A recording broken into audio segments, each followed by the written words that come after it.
오늘은 저희가 마태복음 28장 19절에서 20절을 통해서 그리스도의 제자가 되는 길, 그리스도의 제자가 되는 길이라는 제목으로 하나님의 말씀 증거하도록 하겠습니다. 우리가 지난 시간에 신앙생활을 하는 이유에 대해서 살펴봤습니다. 우리가 신앙생활을 하는 이유가 뭐라고 말씀을 드렸죠? 하나님을 더 사랑하는 것이 우리가 신앙생활하는 이유고, 하나님께서 우리를 구원하신 이유이기도 합니다. 예수님이 이 땅에 보내신 이유이기도 합니다.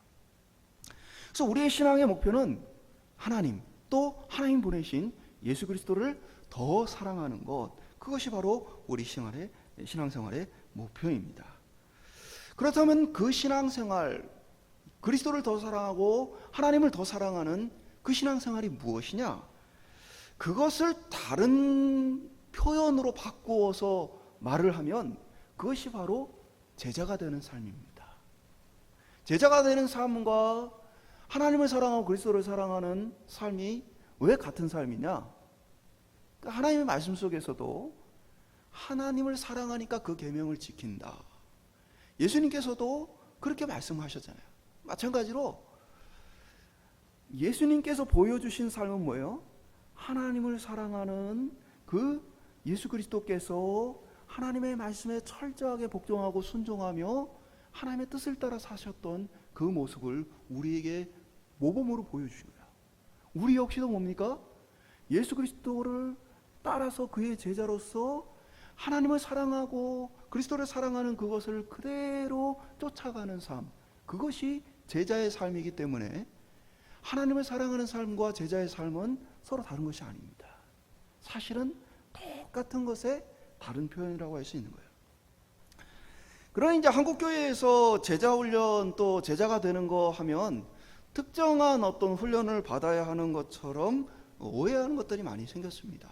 사실 이제 그 전에 충분한 이 교육이 부족했기 때문에 제자훈련과 교육들이 많이 생겨나고 그게 굉장히 유익한 것이기는 했지만, 한편으로는 그 제자훈련이라는 것이 어떤 일반적인 성도와 제자훈련을 받은 사람이라는 어떤 구분을 갖게 함으로써, 특별히 무리와 제자라는 이 성경적인 표현을 들어서 우리는 무리가 아니고 제자가 되어야 한다, 또 우리는 훈련을 받았기 때문에 제자다라는 그런 식의 생각들이 교회 안에 좀 생겨나는 것들을 우리가 좀 보게 되어집니다.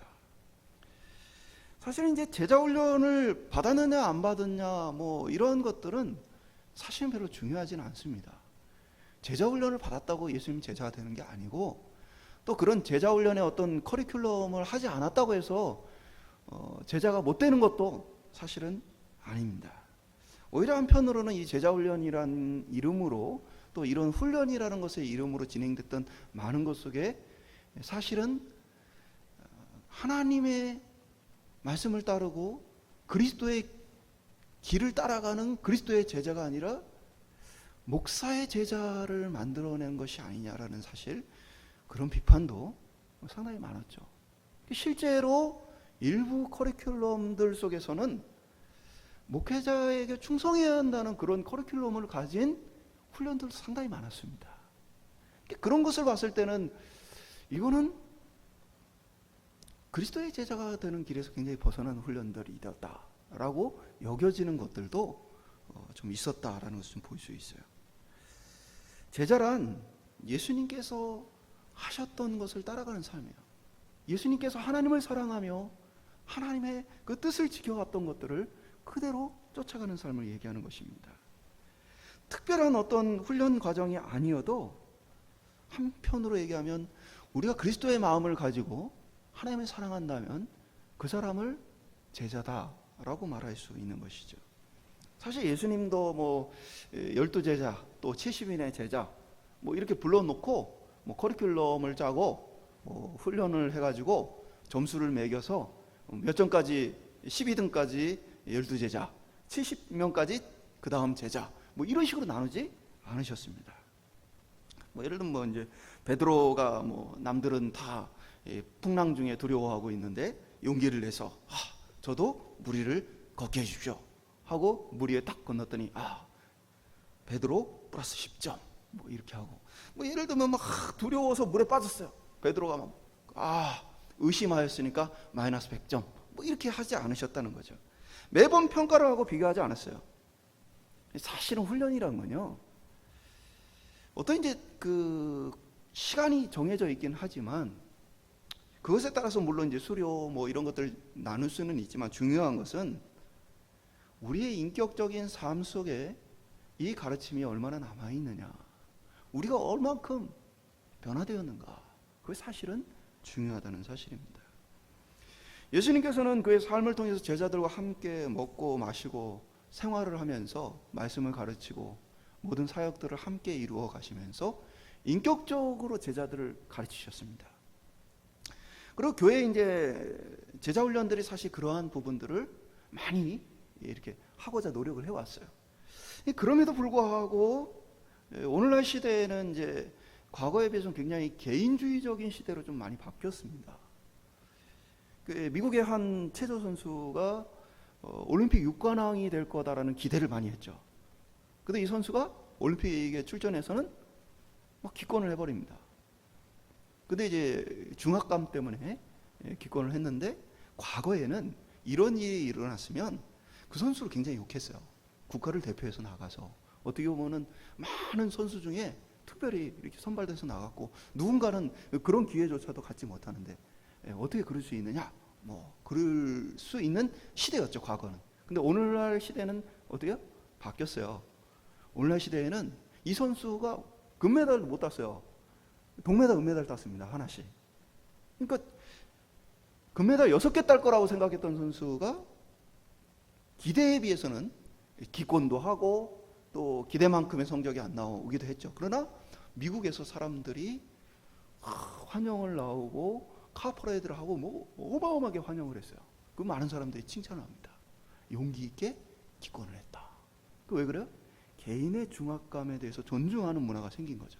그러니까 과거에는 냉전 시대의 이데올로기적인 시대였기 때문에 거대 사상이 중요했고 이데올로기가 중요했고, 그리고 어떤 집단이 굉장히 중요했다면 오늘날 사회는 개인이 중요해진 시대예요.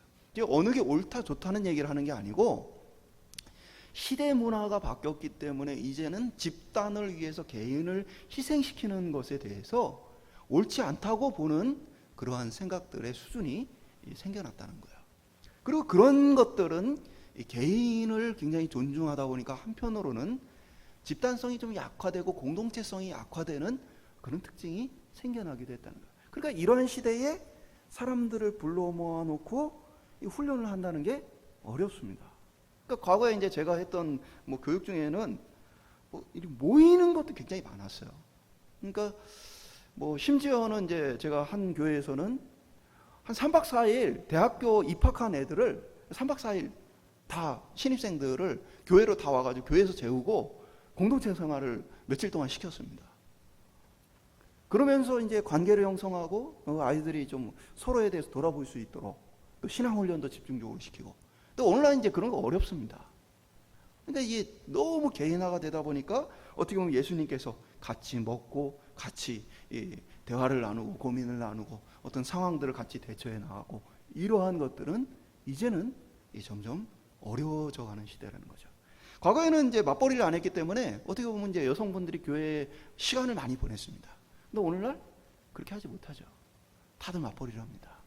그러니까 이제 교회에 와서 성도들이 같이 먹고 같이 생활하는 게 어려워요. 또 코로나로 인해서 사실은 이제 그러한 것들도 굉장히 많이 없어진 이 상황들을 우리가 마주하고 있습니다. 어떻게 보면은 제자가 된다는 것은 함께 먹고 마시고 생활을 하고 같이 대화를 나누고 많은 시간들을 함께 보내며 인격적으로 자연스럽게 닮아가고 배워가며 변화되어져가는 과정인데, 그러한 것들이 어려워진 우리 시대에 그럼에도 불구하고 우리는 여전히 그리스도의 제자로서의 길을 부르심을 따라 가야 한다는 사실입니다. 그래서 오늘 말씀을 통해서 어떻게 제자가 되는 삶을 우리가 살아갈 것인가, 그리스도의 제자로서 살아가는 삶이 무엇인가, 더 원리적인 이 말씀을 함께 나누기를 간절히 소망합니다. 첫 번째 한번 따라해 봐야겠습니다. 신자는 제자가 되어야 한다. 오늘 본문에 보면 제자 삼아라, 세례를 베풀라, 가르쳐라, 지키게 하라, 네 개의 이 동사가 되어 있고 한글 성경에는 네 개 다 명령문으로 되어 있습니다. 그러나 원문에서는 제자 삼아라 라는 것만 명령이고 나머지는 분사구문으로 되어 있어요. 이게 무슨 뜻이냐면 세례를 베풀어서 제자를 삼고 가르쳐서 제자를 삼고 지키게 해서 제자를 삼아라 라는 것이 성경 원문의 해석이라는 거예요. 그러니까 목표가 어디에 있어요? 제자 삼는 것에 목표를 두고 있다는 것입니다. 그러니까 예수님 명령은 한마디로 너희가 제자를 삼아라. 전도를 하고 교회 생활을 하는 목표는 결국 그리스도의 제자를 세워가는 일에 있다는 거예요. 오늘날 우리 교회가 존재하는 이유는 그리스도의 제자를 세워가는 데 있다는 사실입니다. 신자와 제자의 차이가 뭡니까? 신자는 예수님 믿는 사람입니다. 우리가 예수님을 믿게 되는 것은 철저하게 예수님께서 우리를 부르심으로써 그 부르심에 우리가 믿음으로 반응하게 됨을 따라 성령의 은혜를 입어 믿음으로 반응함에 따라 우리가 신자가 되어지는 것입니다. 사람들은 신자와 제자가 다르다고 생각합니다. 그러나 사실은 신자와 제자는 다른 게 아닙니다. 어떤 사람들 잘못된 제자 훈련을 통해 잘못 형성된 관점은 교회 안에 신자 그리고 제자가 있다. 그냥 일반적인 무리와 제자가 있다. 그래서 제자는 더 주님을 적극적으로 따르고 충성된 사람들을 제자라 한다. 근데 그것은 맞지 않는 얘기예요. 모든 신자는 제자로 부름을 받았어요. 정확히 말하자면 무리와 제자의 구분은 무리란 어떤 사람입니까? 그러니까 예수님 가는데 막 따라다니는 사람이에요. 그러나 이들은 예수님을 믿음으로 구원 얻은 사람은 아니에요. 한마디로 해서 무리라는 것은 구원받은 백성이 아닌 사람들을 포함하는 것입니다. 그럼 우리가 물론 이제 교회 안에도 구원받지 못한 백성들이 많이 있죠. 그러나 기본적으로 우리가 신자다라고 말을 한다면, 믿는 사람이다라고 말을 한다면 그 사람은 어떤 사람입니까? 바로 하나님의 구원을 입은 백성을 얘기하는 거예요. 이 구원을 입은 백성은 뭡니까? 반드시 제자라는 사실입니다. 나는 믿기는 하지만 그리스도의 제자는 아니야. 그 정도까지 아직은 열심을 내고 있지 않아. 나는 그 정도까지 어떤 각오를 갖고 있지는 않아. 라고 말하는 것은 나는 아직 안 믿고 있어. 라고 말하는 것과 동일하다는 얘기예요. 신자는 모두가 제자입니다. 모든 신자는 제자로 부름을 받았고 그것은 제자 훈련 코스를 거쳤느냐 안 거쳤느냐 하나 중요하지 않습니다. 그리스도를 사랑하고 있느냐, 그의 말씀을 믿고 따를 만큼 신뢰하고 사랑하고 있느냐, 그것이 중요한 것입니다. 그러니까 교회 안에 이러한 잘못된 생각은 뭘 만드는 거예요? 잘못된 착각을 통해서 구원 얻지 못하는 사람들을 양산해내는 거예요. 그러니까 나는 예수를 믿고 천국에 갈 수는 있지만 제자는 아니야. 나는 예수는 믿고 천국에 갈 수는 있지만 그러나 뭐 하나님을 사랑하고 막 예수님을 따르고 이런 정도의 그 어떤 삶은 아니야. 그러면서 뭐하게 해요? 구원에 대해서 안심하게 만들어요. 단언컨대 예수님과 하나님을 사랑하지 않고 그 말씀을 따르고자 하지 않는 사람은 구원받을 수 없는 사람이에요. 구원이 없는 사람이에요. 그 사람은. 그러니까 안심하고 나는 구원은 있지만 제자는 아니야 라고 있을 상황이 아니란 얘기예요. 잘못된 지식에 빠져서 안심하기보다는 경각심을 가지고 우리 신앙의 본질의 이 부르심을 쫓아가야 합니다. 나는 그리스도를 사랑하고 있는가? 나는 그리스도를 따르고자 하고 있는가? 나는 내 인생을 그리스도를 위해 살기로 작정하고 그렇게 나아가고 있는가? 이것은 믿음이 자라나서 어느 순간에 나중에 할 수 있는 일이 아니라 최소한의 믿음을 가지고 하나님 앞에 고백하는 고백이라는 사실입니다. 그러니까 믿음이 나중에 크게 자라나서 나는 이제 예수를 따를 거야, 이게 아니고요. 예수를 믿는다라는 의미는 예수를 나의 구주, 나의 하나님으로 영접한다는 뜻이에요. 나의 주인으로 받아들인다는 의미입니다. 그럼 주인으로 받아들였다는 얘기는 뭐예요? 이제는 내가 주인 돼서 내 마음대로 살지 않고 예수의 뜻을 따라 살겠습니다. 하나님의 뜻을 따라 살겠습니다. 내 삶의 목표가 당신이시고 내게 명령하시는 대로 내가 순종하겠습니다. 라는 믿음의 고백 위에서 뭡니까? 우리가 구원을 얻은 것이에요. 오늘 저와 여러분이 적당하게 교회를 다니고 신앙생활을 하면 구원 얻는다, 이러한 착각 속에 빠져 살지 않고 내가 제자인가, 내가 정말 그리스도를 사랑하고 하나님을 사랑하는 구원받은 백성인가 돌아보며 우리의 하나님을 향한 사랑과 믿음을 분명하게 하는 저와 여러분 될 수 있기를 주님의 이름으로 축원드립니다. 두 번째 한번 따라해 보겠습니다. 제자의 삶에는 훈련이 필요하다. 제가 이제 제자 훈련들에 대해서 이렇게 어떻게 보면은 오해, 잘못된 그런 파생되어진 부분들을 말씀드렸지만, 사실 그럼에도 불구하고 어떤 형태로든 우리가 배우고 또 삶을 나누고 훈련하는 여러 가지 이 부분들은 절실하게 필요하다는 사실이에요. 여러분, 죄인입니까? 의인입니까? 이거 굉장히 항상 애매한 이런 질문이죠. 정확한 답은 뭐예요? 용서받은 죄인이에요. 우리의 모습에는 여전히 죄가 있어요. 다만 법적으로 용서를 받았고 성령을 통해서 죄를 이기고 있을 뿐이지, 일부의 죄들을 극복해가고 있을 뿐이지 죄가 하나도 없는 의인은 아니라는 사실이에요. 그러니까 우리의 본성에는 여전히 죄가 있어요. 그래서 그런 의미에서 본다면 뭡니까? 우리가 하나님을 사랑하고 그리스도의 이 본을 따라간다는 것은 죄인으로서 굉장히 어려운 일이라는 사실이에요.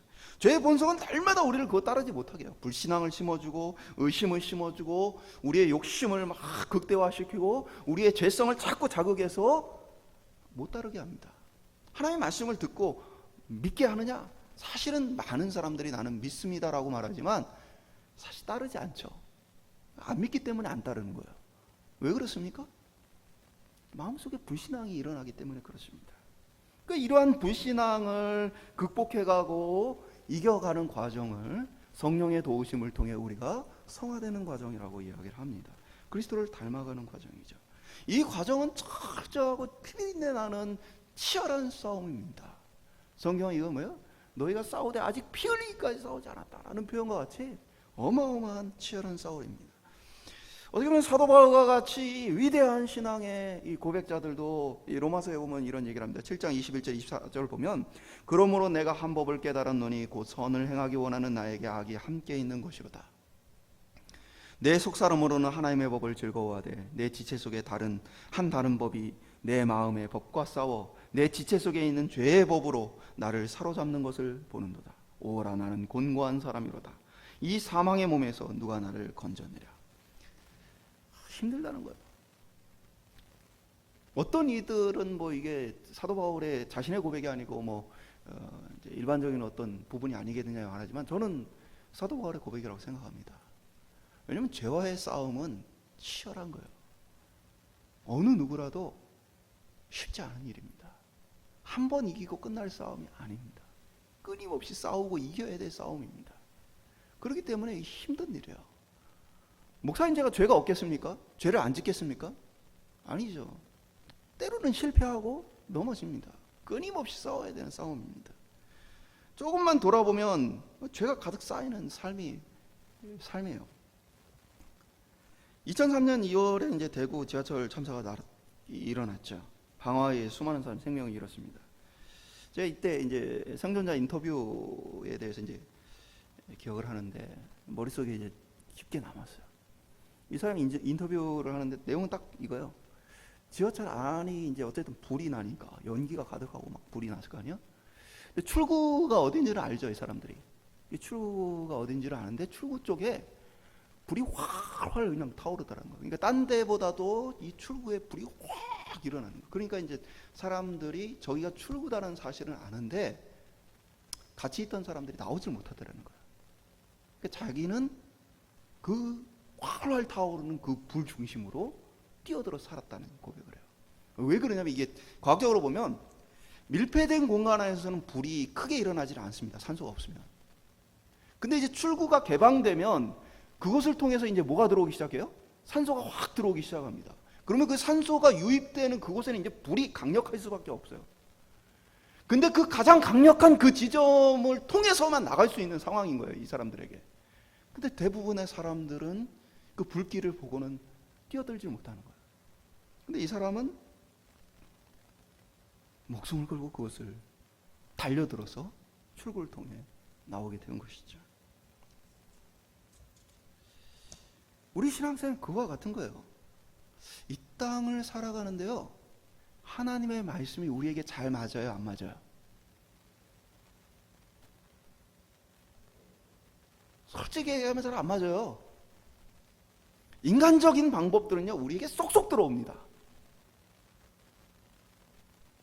그러나 하나님의 방법은 될까? 이런 생각이 들어요. 인간적으로 본다면.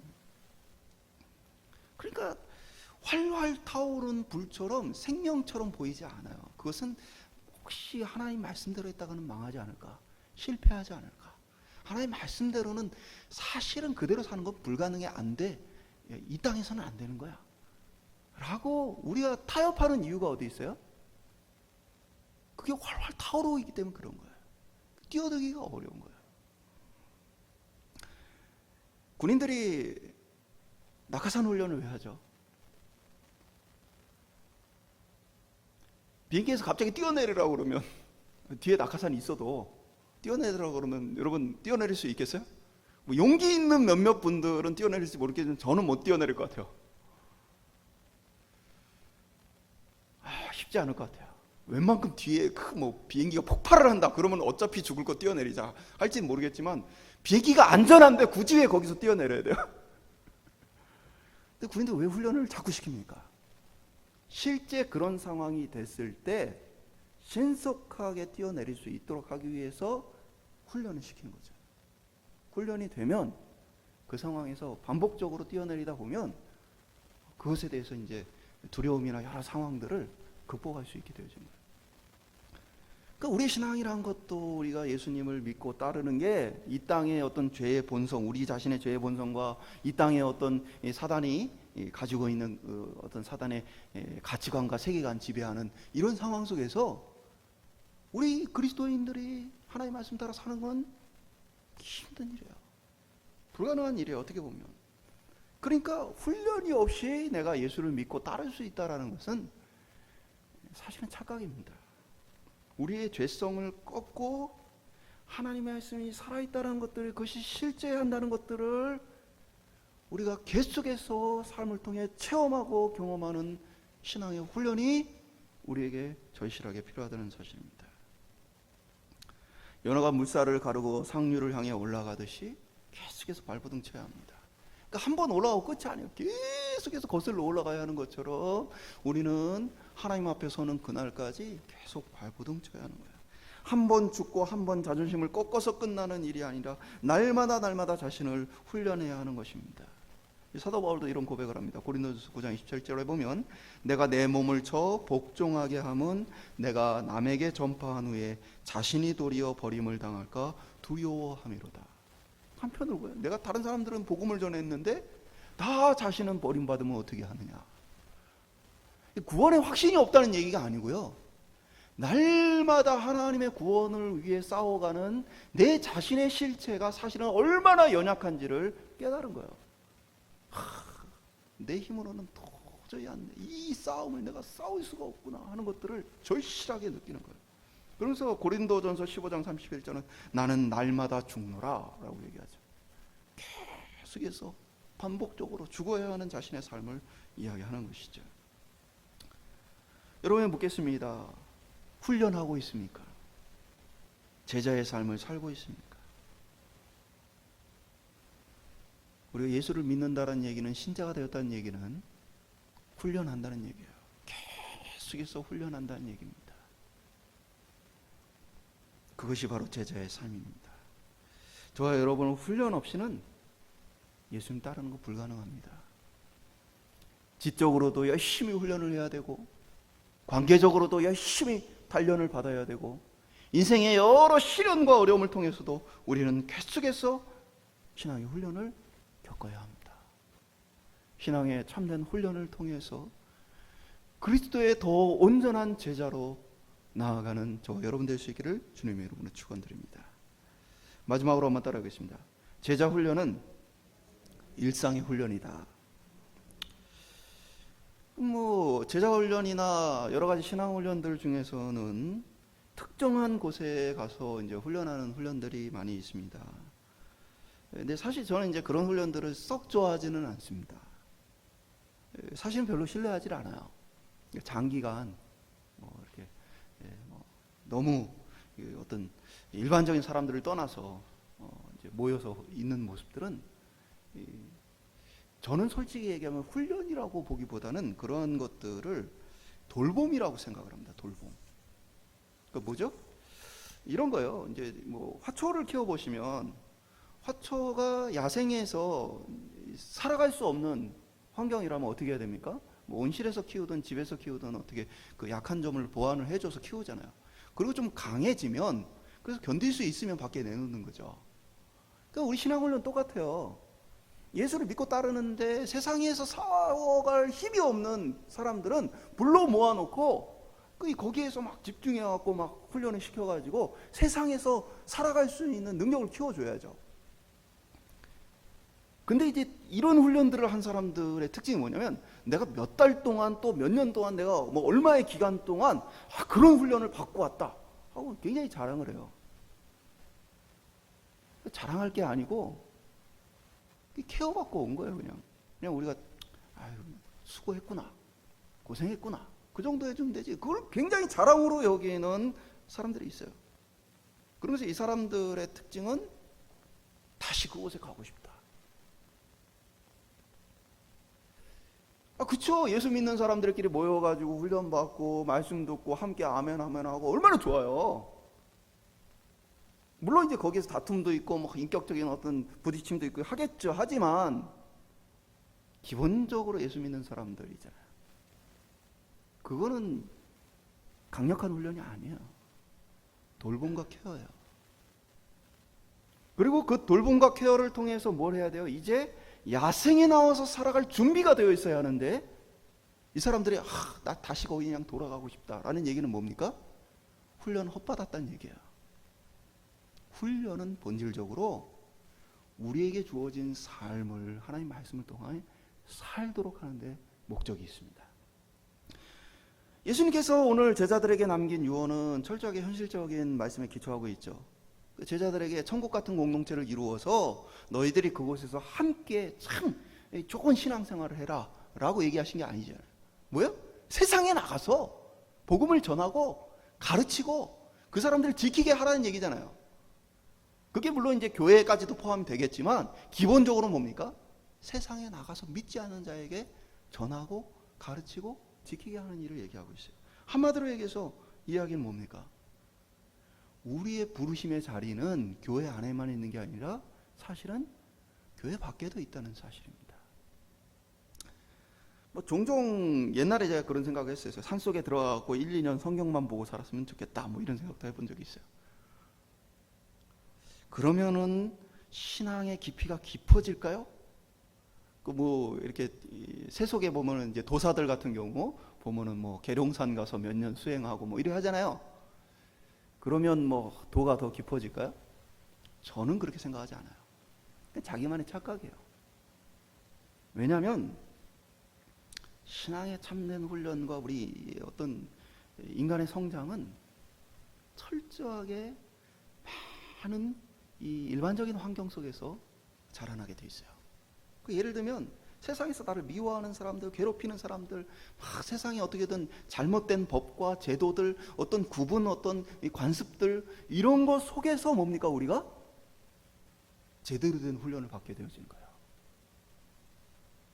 목사도 뭡니까? 산속에 들어가가지고 몇 년 성경 보고 그렇게 해서 목회가 되는 게 아니에요. 실제로 보면 성경을 몇 년 동안 깊이 있게 파갖고 막 설교를 하면 설교가 잘 될 것 같잖아요.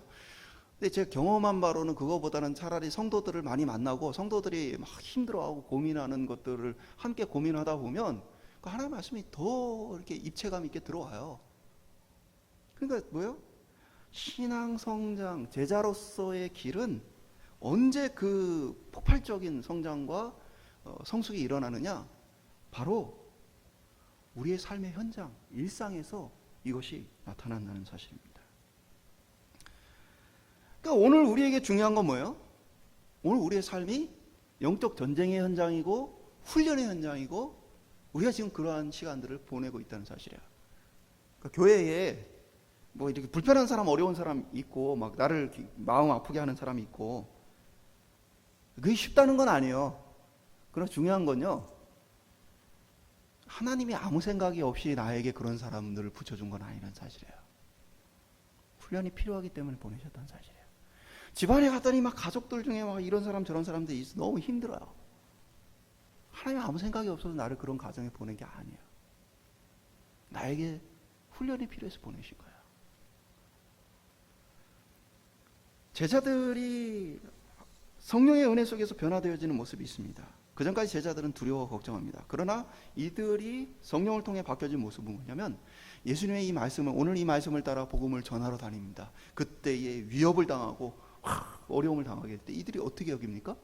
사도행전에 보면 고난받아야 할 것을 마땅한 것으로 여겼다라고 기록합니다. 이들이 뭐예요? 훈련이 좀 된 거예요. 이제 뭐 이런 고난이 당연한 거야. 예수를 믿는다면 이 고난은 내가 감당해야 할 몫인 것이지 라고 이들이 인정하기 시작했다는 거야. 그 전까지는 예수님 죽는 것을 보면서, 죽어가시는 이 과정을 보면서 도망다니기에 바빴고 어떻게 보면 참 그것을 외면하고 모른 척했던 모습. 우리가 이 얼마 전에 나눴던 말씀처럼 베드로는 심지어 예수님이 두들겨 맞고 있는 모습을 보면서도 예수님 모른다고 했던 사람이었어요. 그런데 이들이 어떻게 했어요? 하나님의 말씀을 따라 사는 일상의 삶 속에서 그 말씀대로 살다 보니까 고난은 당연한 것으로 여길 수 있는 훈련이 되어 있다 보는 것이죠. 오늘 우리는 하나님의 말씀을 우리의 구체적인 삶의 현장에서 어떻게 성취해 나갈까 고민해야 합니다. 우리의 삶의 현장이 곧 훈련의 현장입니다. 그렇다고 뭐 교회에서 말씀을 배우고 뭐 여러 훈련하는 게 의미 없다는 게 아니에요. 중요한 건 어떤 거예요? 교회에 모여 있을 때가 아니라 내가 가정에 있을 때, 내가 직장에 있을 때, 내가 세상 가운데 있을 때, 내가 일상 속에 있을 때, 그때가 이제 진짜 훈련할 곳이라는 사실입니다. 말씀 맺도록 하겠습니다. 우리가 신앙생활하는 이유는 하나님을 더 사랑하는 데 있습니다. 하나님을 더 사랑하는 것, 그것이 어떻게 나타날까요? 그것이 겉으로 드러나는 것이 바로 제자의 삶이에요. 그리스도께서 하나님의 말씀을 따라 사셨던 것처럼 우리가 그리스도를 따라서 살아가는 삶의 모습, 그것이 바로 하나님을 사랑하는 모습의 표현입니다. 예수님은 우리에게 그런 모범을 보이셨고 그러한 제자의 삶을 살 것을 우리에게 오늘 본문을 통해 말씀하십니다. 그리고 다른 사람들도 제자 삼아야 된다고 말씀하십니다. 제자 삼아야 된다. 모든 성도는 제자입니다. 모든 신자는 제자입니다. 제자가 아닌 성도가 존재하지 않습니다. 제자가 아닌 신자는 없습니다. 천국 가는데 예수님의 제자가 아닌 사람은 없습니다. 모든 사람은 제자로 부름을 받았습니다. 코스웍이 제자를 만드는 것은 아니지만 우리에게는 여러 가지 훈련이 필요합니다. 지적인 훈련도 필요하고 감정적인 훈련도 필요하고 인생의 연단과 고단을 견뎌낼 인내의 훈련도 필요하고 우리의 욕심과 죄성을 꺾어낼 훈련들도 필요합니다. 사랑하는 여러분, 우리의 삶에 계속 훈련이 필요하다는 이 사실을 기억할 수 있기를 소망합니다. 그리고 그 훈련은 궁극적으로 인격적인 우리 일상의 삶 속에서의 훈련이라는 사실을 기억할 수 있기를 소망합니다. 그래서 오늘 우리에게 물었으면 좋겠어요. 너는 제자가 맞냐? 예수님의 제자가 맞냐? 이것은 여러분에게 완벽하냐? 그걸 묻는 게 아니에요. 부족하지만 회개하며 하나님의 은혜와 도움을 구하며 예수님을 따라가길 원하냐? 하나님의 말씀에 그것을 따라 살기를 원하느냐? 하나님의 말씀이 정말 내 삶 가운데 이루어지기를 원하느냐? 내 삶의 목적과 목표가 바뀌었느냐? 이것을 다시 한번 점검할 수 있기를 소망하고 오늘 저희들의 삶 속에서 예수 그리스도가 하나님이 목표화되어지는 그리스도의 제자로서의 삶을 사는 저와 여러분 되시기를 주님의 이름으로 간절히 축원드립니다.